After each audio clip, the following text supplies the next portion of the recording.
저희 집에서 키우는 진돗개 백구 한 마리가 있었습니다. 이름은 장수였고요. 더 정확한 이야기를 하자면 할 말이 많은데요. 그냥 간략하게 얘기하면 일주일 전에 저희 집 장수가 대문 밑을 뚫고 집을 나갔습니다. 강아지가 없어진 거예요. 아무리 봐도 여기로 그 큰 진돗개 백구가 빠져나갈 수 없을 것 같은데 어떻게 비집고 빠져나갔나 봐요.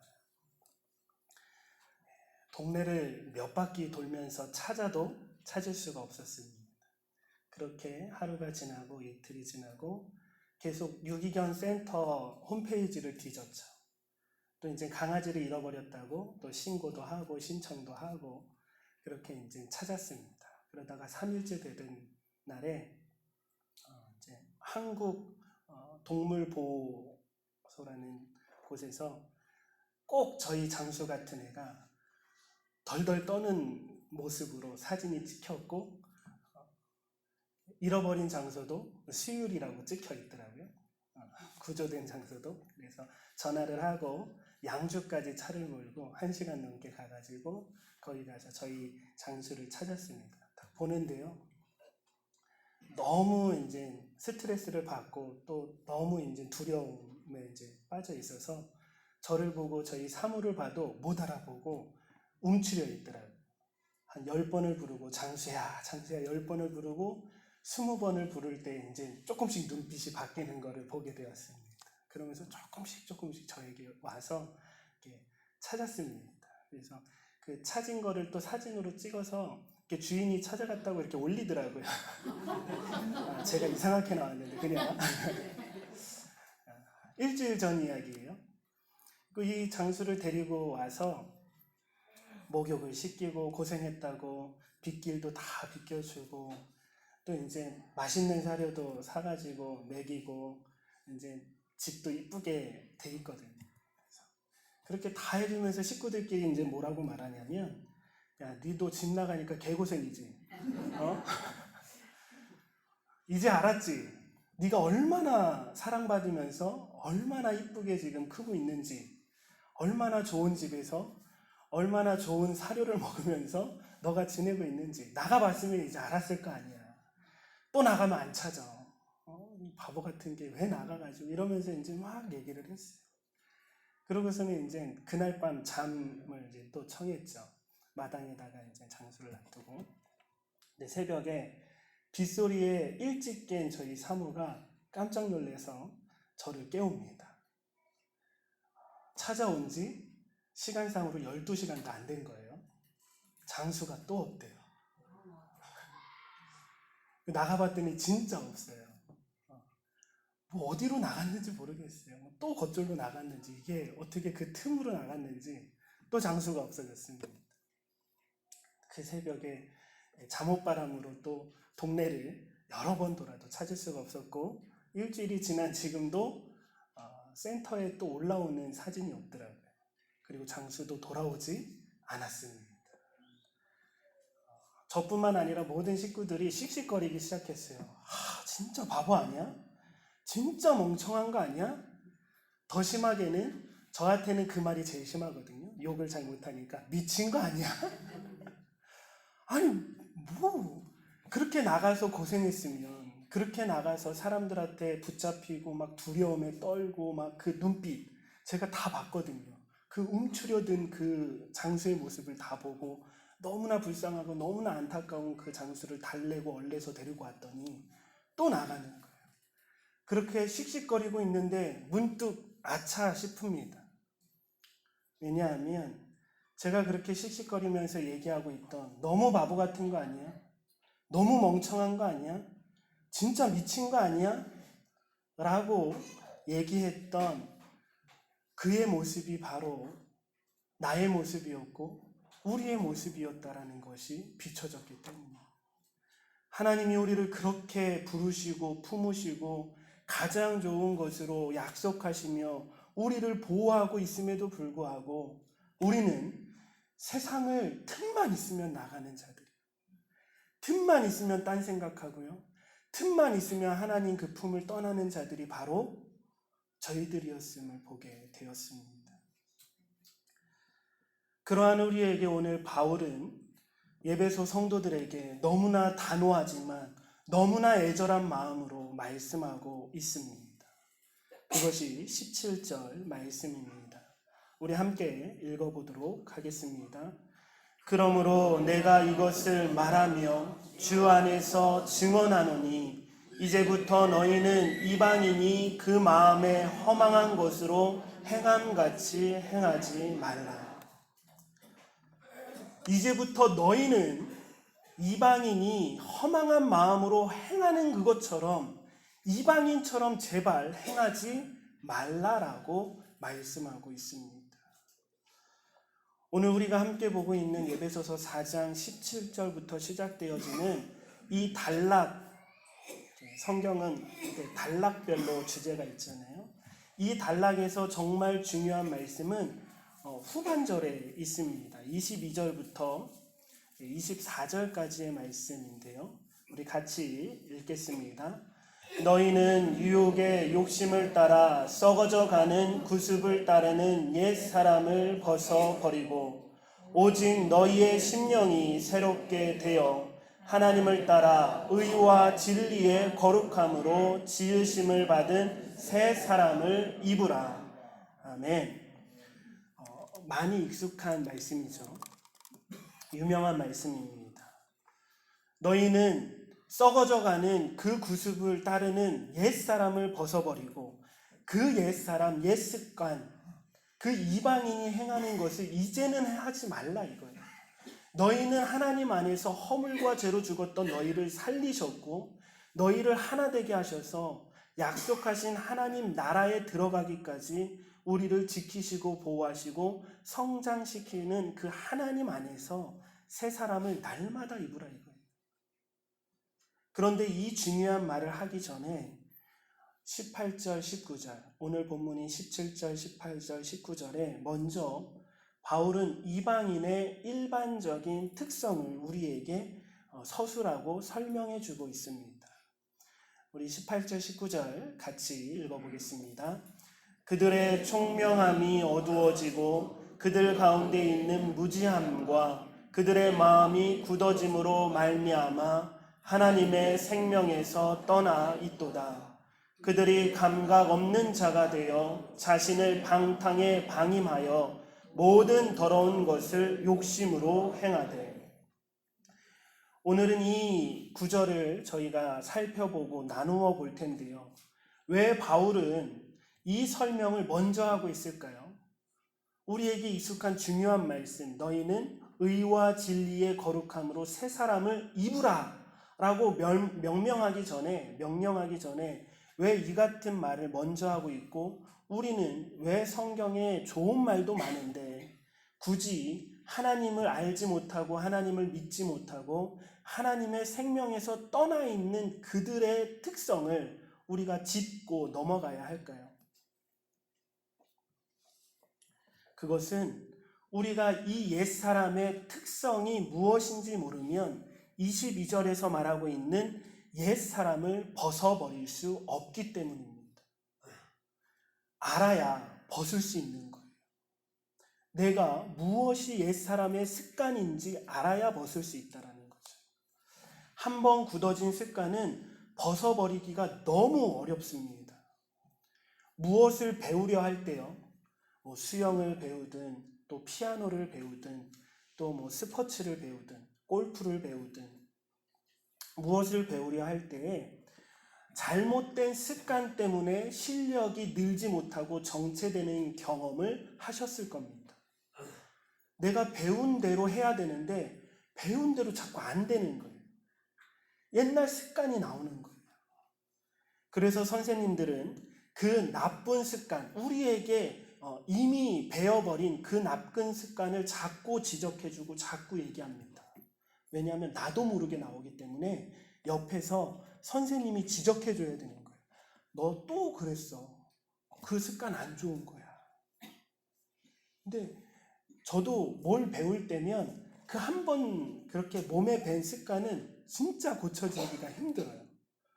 나도 모르게 나오고 하다 보다가 선생님이 또 그렇게 했다고 그러면 그때서야 아차 싶은 게 저희들인 것 같습니다.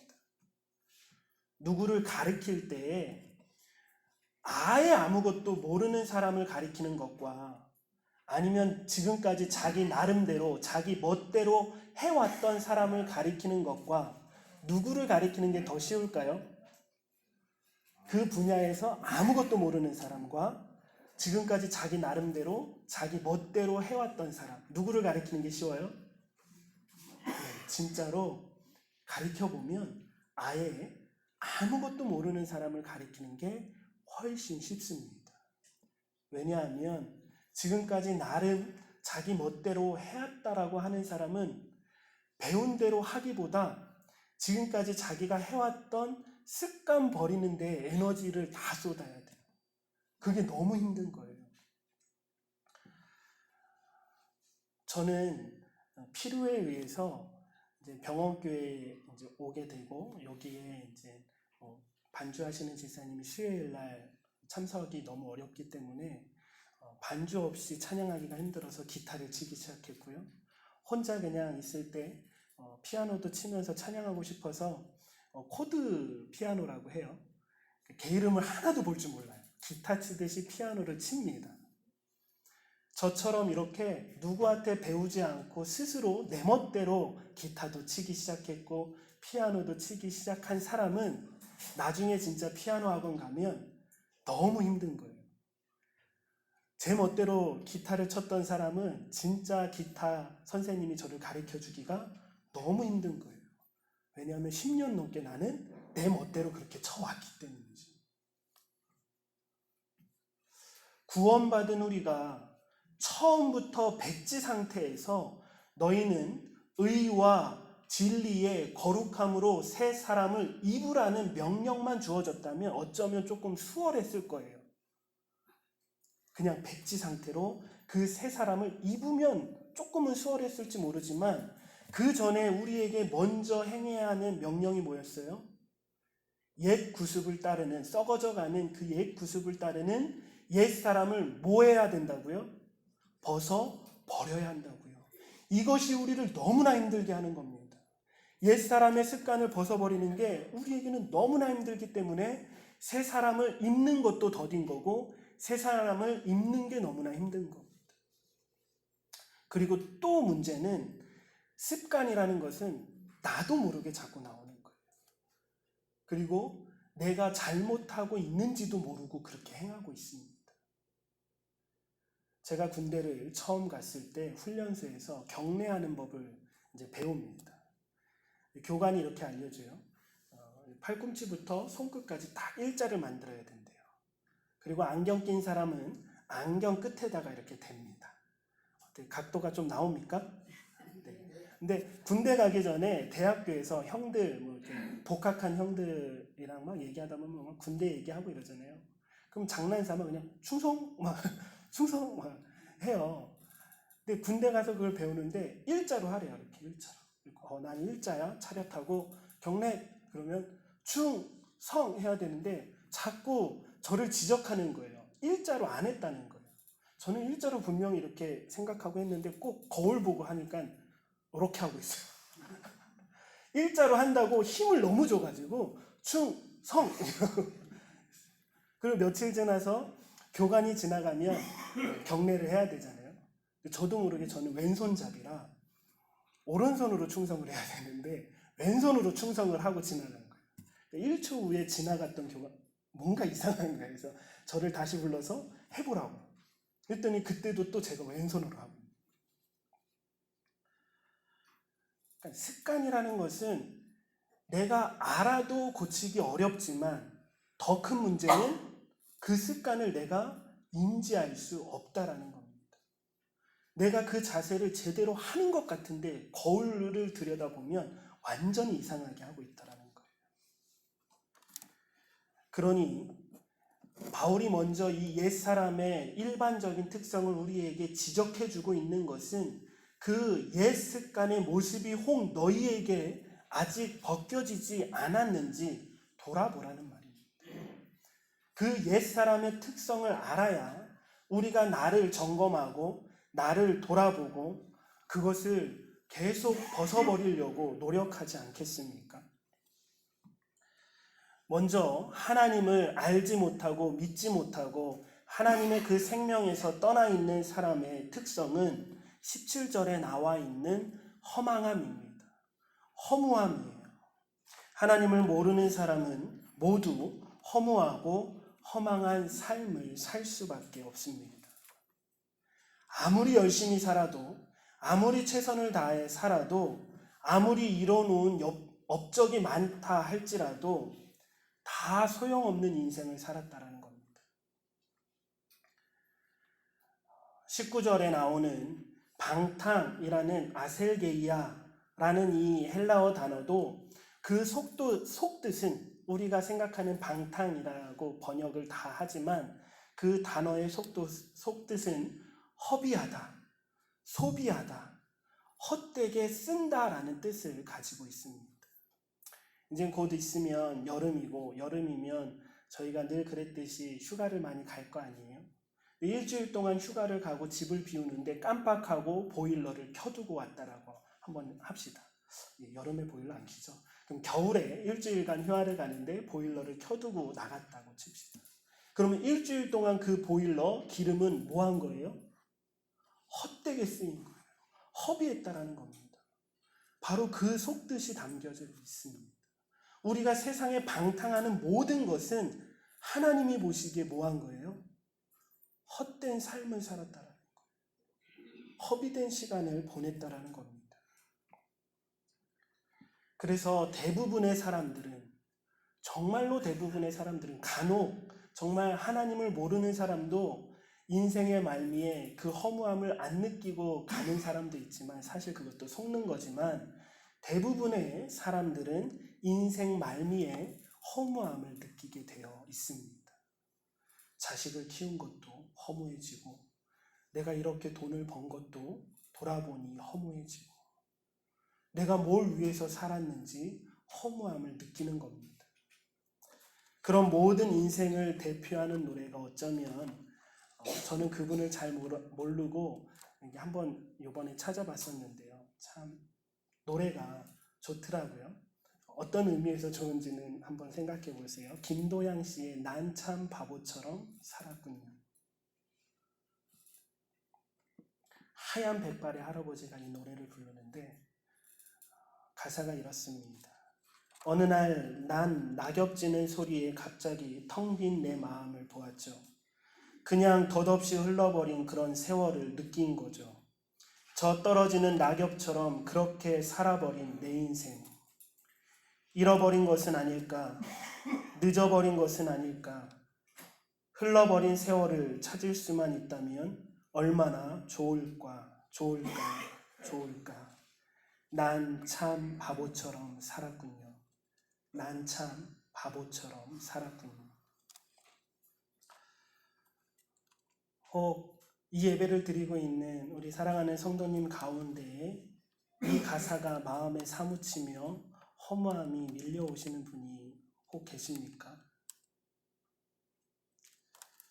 하나님께서는 오늘 우리에게 이 땅에 생명을 허락해 주셨다라는 것은 아직 우리에게는 돌이킬 기회가 남아있다라는 뜻입니다. 17절의 말씀처럼 이제부터 너희는 지금까지 이방인이 행한 것처럼 행하지 말라라는 그 말씀 안에 속해 있을 수 있는 은혜의 기회가 있는 줄 믿습니다. 지금까지 살아온 내 인생을 돌아보니 허망하고 허무했다면 이제는 그 방탕한 인생에서 소비하는 인생에서 하나님의 말씀으로 돌아서시기를 주님의 이름으로 축복합니다. 이제부터는 옛사람을 벗어버려야 합니다. 예수님을 따르고 예수님을 바라보고 그 말씀을 깨닫고 믿고 알아가는 데에 힘쓰시길 주님의 이름으로 축복합니다.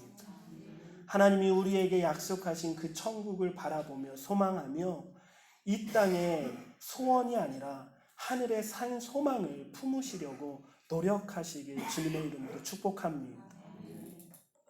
아직 이 땅에 미련이 남아 있으십니까?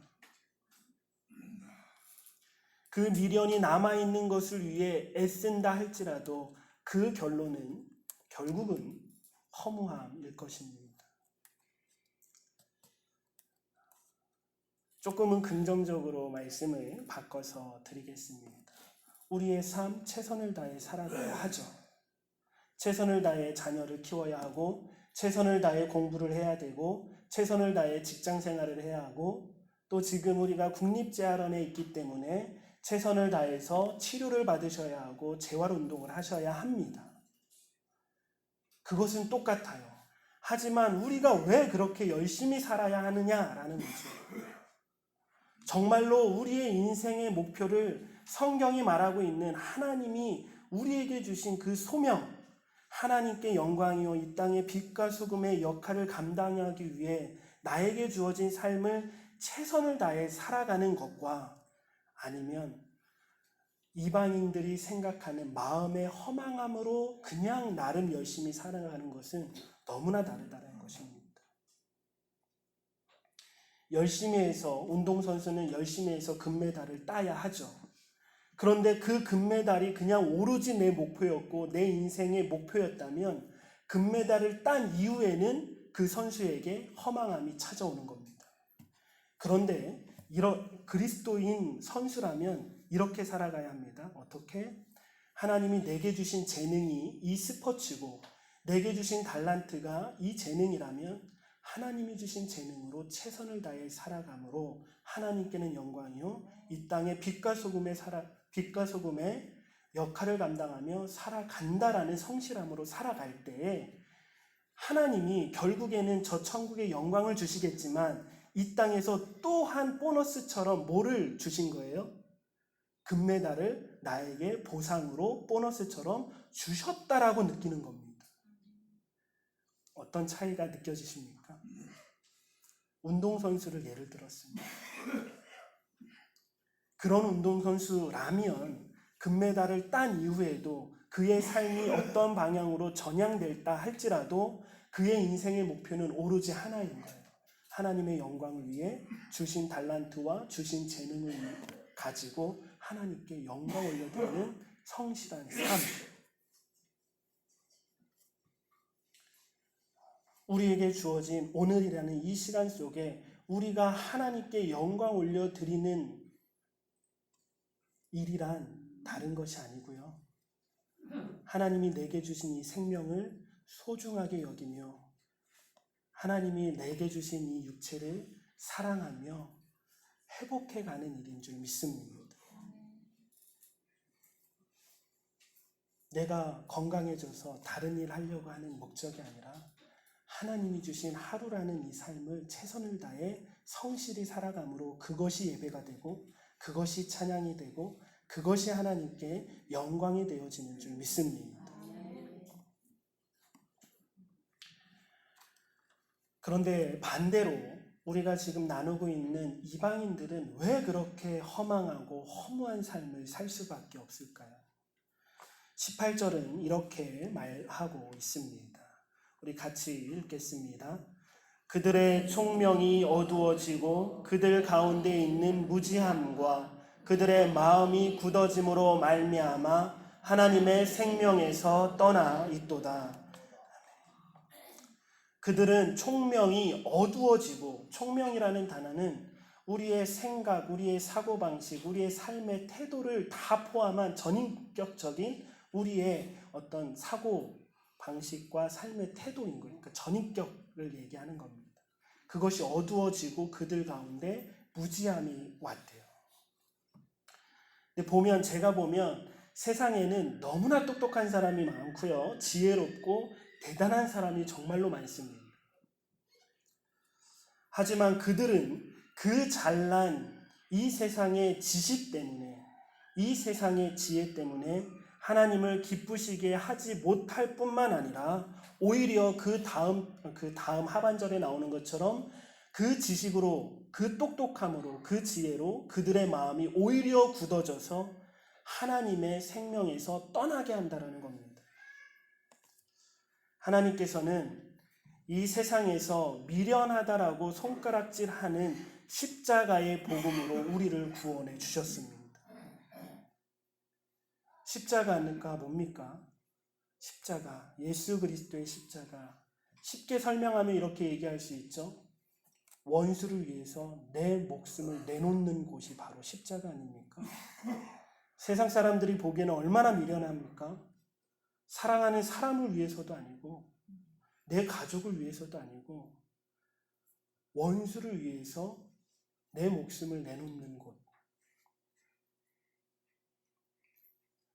하나님이 우리를 사랑하셔서 예수님이 십자가에 달리셨다라고 우리는 늘 표현하지만 그 순서적으로 볼 때는 우리는 죄와 허물로 죽었고 에베소서 초반에도 우리가 나누었듯이 하나님으로부터 원수된 자들이었습니다. 그 원수를 위해 생명을 내놓는 곳이 십자가인데 그렇게 미련해 보이는 십자가의 도가 오히려 우리에게는 구원이 되었고 능력이 되었고 삶의 기준이 된 줄 믿습니다. 또한 하나님께서는 세상의 미련한 자들을 택하셔서 세상의 미련한 우리를 택하셔서 세상의 지혜로운 자들을 부끄럽게 하시는 분이십니다. 고린도전서 1장 18절부터 21절 그리고 너무 길어서 뛰어넘어서 27절 제가 읽어드리겠습니다. 십자가의 도가 멸망하는 자들에게는 미련한 것이요 구원을 받은 우리에게는 하나님의 능력이라. 기록된 바 내가 지혜 있는 자들의 지혜를 멸하고 총명한 자들의 총명을 폐하리라 하였으니 지혜 있는 자가 어디 있느냐? 선비가 어디 있느냐? 이 세대의 변론가가 어디 있느냐? 하나님께서 이 세상의 지혜를 미련하게 하신 것이 아니냐? 하나님의 지혜에 있어서는 이 세상이 자기 지혜로 하나님을 알지 못함으로 하나님께서 전도에 미련한 것으로 믿는 자들을 구원하시기를 기뻐하셨도다. 그러나 하나님께서 세상에 미련한 것들을 택하사 지혜 있는 자들을 부끄럽게 하려 하시고.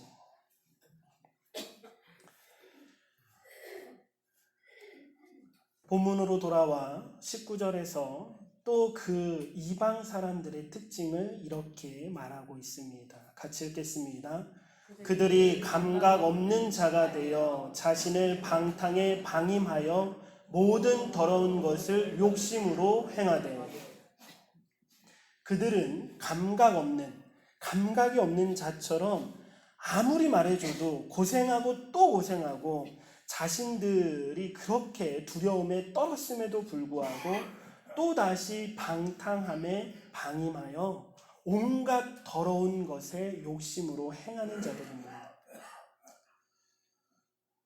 이 말씀을 보면서 제가 저희 집 강아지 장수를 비유하는 게 아니에요. 장수가 떠오르는 거예요. 그렇게 나가서 고생해 봤으면 알아야 되는데. 근데 그 모습이 사실은 우리에게도 아직 남아있다라는 겁니다. 옛사람의 그 습관, 옛사람의 습성으로 우리는 감각 없어지는 상태가 너무나 많이 있어요. 내가 아직 벗지 못하고 있는 옛사람이 무엇인지 돌아보시길 주님의 이름으로 축복합니다. 감각 없는 자가 되었다라는 것은 말씀을 들어도 그 말씀에 무감각하다라는 겁니다.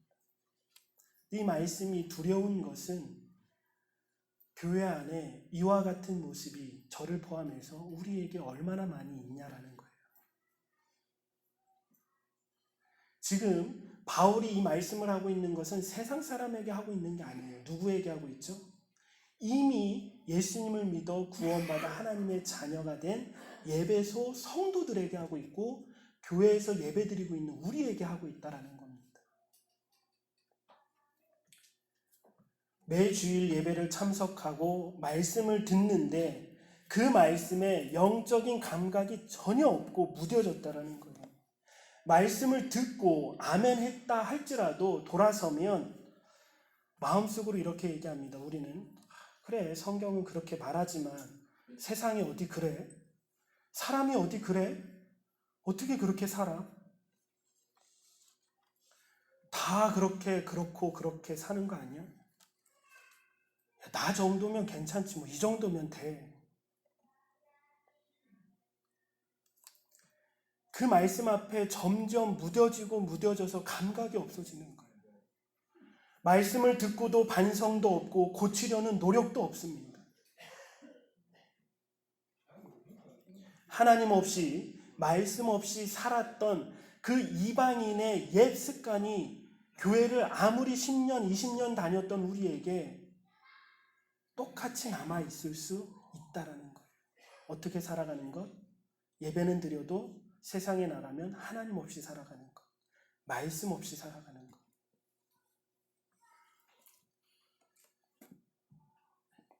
자신을 방탕에 방임했다라고 말합니다. 자신을 방탕에 방임했다. 방임한다라는 것은 그 원어의 속뜻이 항복하다, 포기하다라는 뜻을 가지고 있습니다. 그러니까 나를 어디에 항복하고 어디에 포기시키는 거예요? 방탕한 삶에 항복하고 방탕한 삶에 포기하는 겁니다. 우리가 구원을 받아 성화되어져 가는 과정 결코 쉽지 않습니다. 말씀을 듣고 말씀을 깨닫고 말씀을 배우고 알아가며 그 말씀대로 행하려는 것, 실천하며 살아가는 것 정말 어렵습니다. 그러나 우리는 그 영적인 싸움에서 포기하지 말아야 합니다. 그 영적인 싸움에서 항복하지 말아야 하는 거예요. 우리가 자꾸 포기하고 자꾸 항복하는 이유는 내가 그 옛사람의 습관을 아직 가지고 있다는 거예요. 날마다 벗어버리라는 그 말씀에 내가 순종하지 못한다라는 겁니다. 지금까지 나눈 이 말씀의 특성은 누구의 특성이었죠? 17절, 18절, 19절에서 말하고 있는 이 말씀에서 설명하고 있는 건 누구의 특성을 설명하고 있었죠? 예, 이방인의 특성이었습니다. 바로 하나님을 알지 못하고 믿지 못하고 하나님의 생명에서 떠나 있는 이방인의 특성이지 결코 우리의 특성이 아니라는 거예요. 확신을 가지시기 바랍니다. 아멘. 17절, 18절, 19절의 이 특성은 이방인의 특성이 하나님을 떠나 있는 사람. 우리는 하나님 안에 있는 줄 믿습니다. 우리의 특성이 아니라고요. 단지 우리도 하나님을 알기 전에는 누구였어요?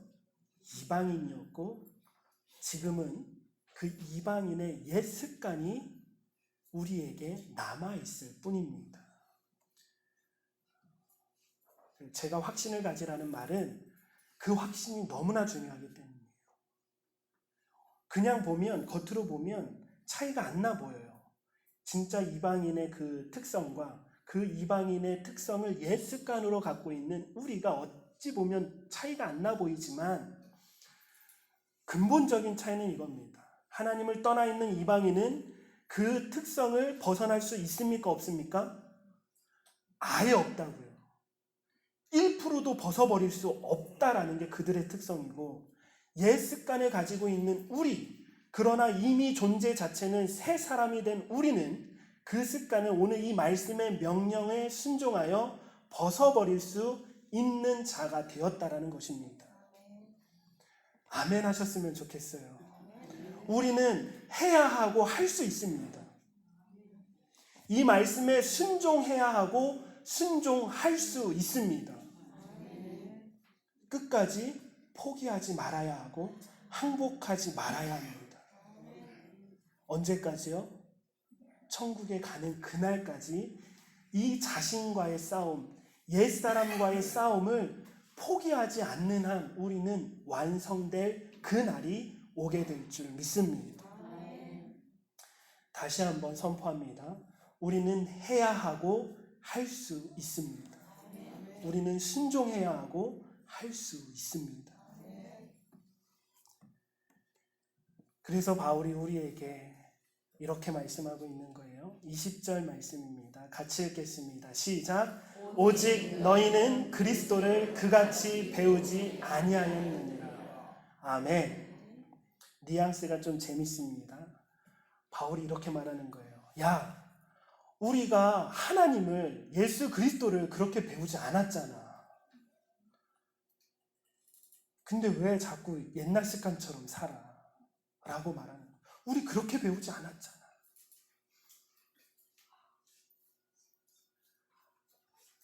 그 전주에 우리가 예배소서 말씀으로 무엇을 배웠냐면, 우리는 하나님의 아들 예수 그리스도를 믿는 것과 아는 일에 하나가 되어야 한다라고 했습니다. 사랑으로 진리를 말하고 사랑 안에서 진리를 행하라고 했습니다. 그러니까 이 말씀에서 두 가지, 정말 중요한 두 가지 사실을 우리가 알아야 하는데, 첫 번째는 뭐 하라고요? 배워야, 알아가야 해요. 그냥 예배 시간에 내가 앉아있고 내가 11조하고 헌금하고 그냥 말씀 시간에는 귀 닫고 마음 닫고 그렇게 있어서 신앙이 우리 잘하는 게 결코 아닙니다. 무엇보다도 말씀 시간에 집중해야 하고요. 일주일의 말씀만으로는 너무나 부족하기 때문에 스스로 성경을 피셔야 합니다. 내가 잘 이해가 안 돼도 콩나물에 물 주듯이 그렇게 날마다 말씀 생활을 하셔야 합니다. 첫 번째 중요한 게 뭐라고요? 배워야 한다는 거예요. 두 번째는 뭐예요? 배운 대로 살면 되는 거예요. 지금 그 말을 하고 있는 거죠. 오직이라는 번역은 사실 그러나라는 접속사거든요. 그러나 너희는 그리스도를 이같이 배우지 아니하지 않았느냐라고 말씀하고 있는 것입니다. 오늘 살펴본 이방인의 특성을 우리의 어떤 습성을 돌아보는 거울로 삼으셨으면 좋겠습니다.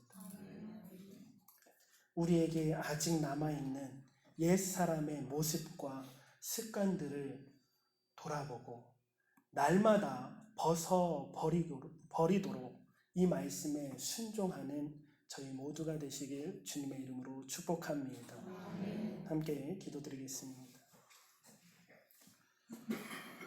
거룩하신 하나님, 거룩하신 아버지를 따라 의와 진리의 거룩함으로 지으심을 받은 새 사람을 날마다 입는 저희 모두가 되게 하여 주옵소서.